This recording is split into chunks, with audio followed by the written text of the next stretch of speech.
Mga kaloko, may kadate na ba kayo ngayong Valentines? Wow, sana all mayroon. Pero kung wala pa, mag-comment ka lang dito sa baba. Malay mo, mabasa ito ng forever mo. Kasi ako ang iyong Cupido. Ang sagwa.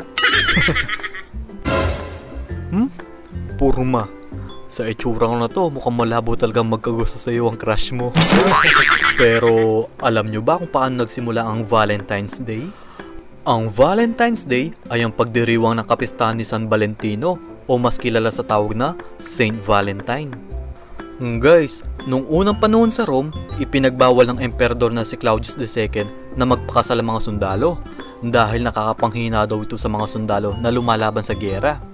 Pero sa kabila ng utos na yun, lihim pa din nagkakasal si San Valentino sa mga magkakasintahan. Kaya nung nalaman ng emperador yun, siya ay ipinapatay. Yo, what's up mga kaloko? Ako nga palang inyong Lokong Kusinero and welcome to my cooking channel. Ang recipe natin for today ay Oreo Balls.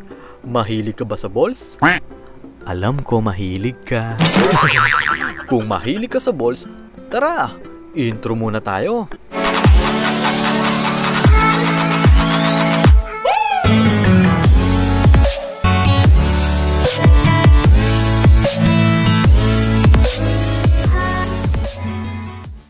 Kung bago ka sa channel ko, please click the subscribe button and the notification bell icon para ma-update kayo sa susunod nating mga video. Sarap. Tamis. Gagamit tayo ng Oreo biscuit.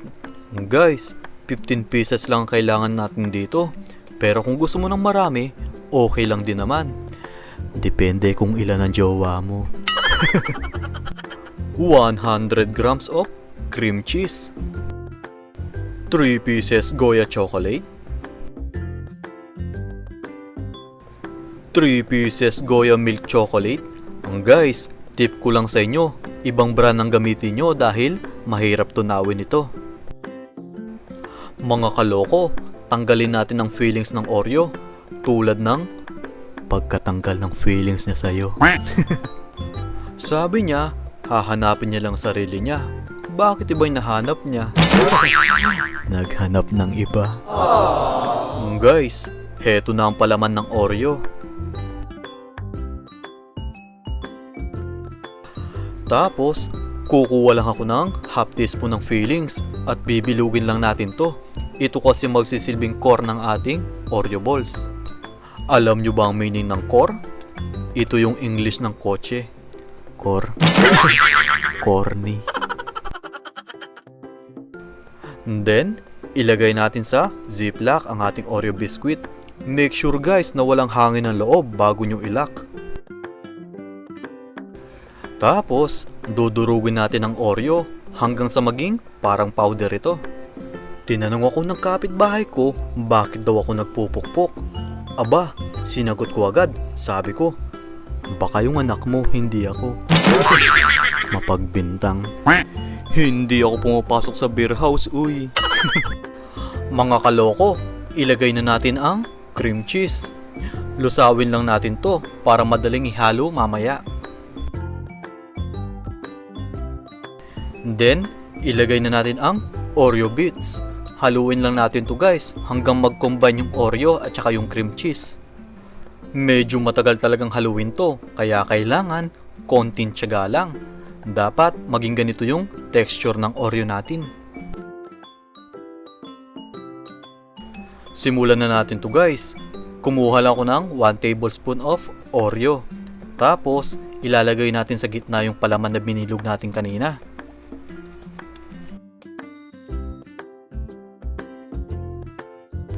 Heto na yung guys. Ang dali lang, 'di ba? Ulitin lang natin ang ganitong procedure.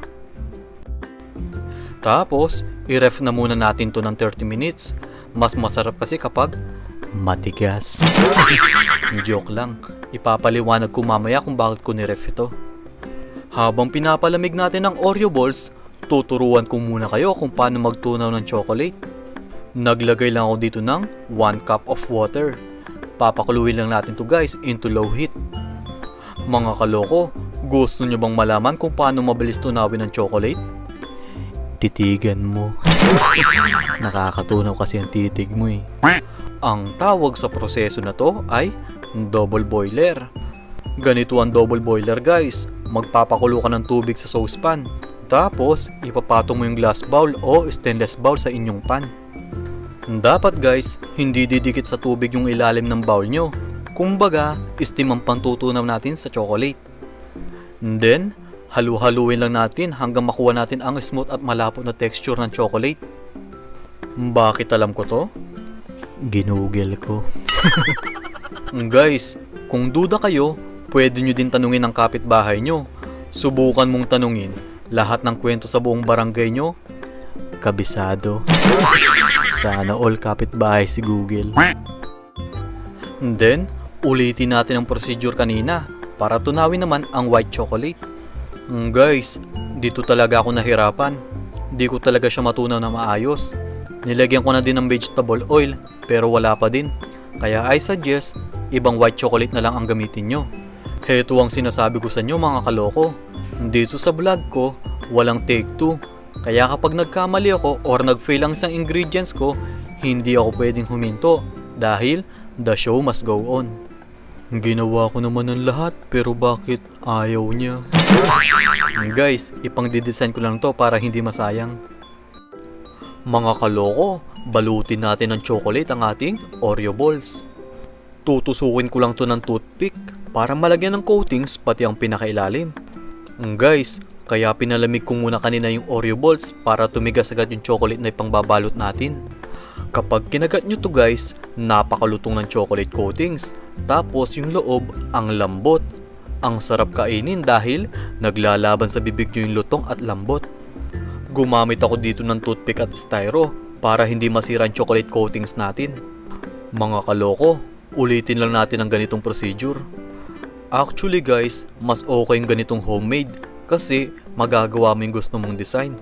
Pwede kang maglagay ng word na I love you, Happy Valentines Day, o kaya naman Happy 1000 Subscribers Day. Naipasok ko pa yun. Pero salamat talaga sa inyo guys sa walang sawang panonood at suporta. Susubukan kong pagbigyan lahat ng request nyong recipe. Kaya kung di ka pa nakaka-subscribe, please mag-subscribe ka na dahil marami pa akong ituturong kalokohan. Gusto nyo ba ng trivia about kay Lokong Kusinero? Ang totoo niyan guys, karamihan sa mga recipe ko ay first time kong niluto. Walang practice dahil on the spot ko itong ginagawa. Wow! Guys, ilagay na natin ng white chocolate sa ating piping bag. Ito ang gagamitin natin pang decorate sa ating Oreo Balls. Try nyo din tong chocolate recipe na to. Madali lang tong gawin. Kapag natikman ng jowa mo to, mapapasigaw siya ng sarap, tamis. Sa tamis nito, panigurado, tanggal ang toyo niya dito. Kaso, may side effect ito dahil ang itatawag niya sa'yo ay mga kaloko. Biglang naging lokong kusinero. I-ref ko na nga muna to guys, baka ano pang masabi ko. Mga kaloko, i-arrange natin ang Oreo Balls. Gagamit tayo dito ng chocolate container na hugis puso. Tingnan nyo guys oh, ang gandang tingnan. Di nila alam, sumobla yung white chocolate natin kanina. Wow, grabe, nakakatakamang itsura. Heto na ang ating Oreo Balls. Perfect ito ngayong darating na Valentine's Day. Try nyo din to guys, masarap ito at abot kaya ang presyo. Bago ko tapusin to, shoutout muna tayo. Shoutout po kay Engineer Adrian Martinez. Sabi niya, buddy, ito yung isa sa mga unang tinuro mo sa akin noon sa site. Hehehe, sarap. Ay, tunang sisig palang una kong tinuro sa'yo? Akala ko yung mga kalokohan ko. Maraming salamat sa panonood, buddy. Try mo din tong chocolate recipe. Ibigay mo kay Chubbs. Ingat kayo dyan and God bless to your family. Last na po ito. Shoutout po kay Ma'am Marin Akanishi. Sabi niya, hindi ka lang maaalo sa only jokes ni Lokong Kusinero. Magfi-feeling expert ka pa kasi madaling sundan ang recipe niya. Pa-shoutout naman po ang mga kapatid kong tutok na tutok sa'yo, Mafe and Tep. God bless. Ay, Huwag po kayo masyadong tumutok. Layo po kayo ng konti, nakakalabo na mata yan. Shoutout po sa inyo, Ma'am Marife at Ma'am Stephanie. Maraming salamat po sa walang sawang panonood. Hi Sabo, ang cute-cute naman ni Sabo. Uy, Sabo, ayaw mo na numamansin. Ingat po kayo dyan, and God bless. Sa mga gustong magpa-shoutout, comment lang po kayo sa baba at i-shoutout ko po kayo sa next video ko. Maraming salamat po sa inyong walang sawang panonood. Advance Happy Valentines and God bless. Mga kaloko, heto ng complete list of ingredients ng ating Oreo Balls. Bye-bye. Bye-bye.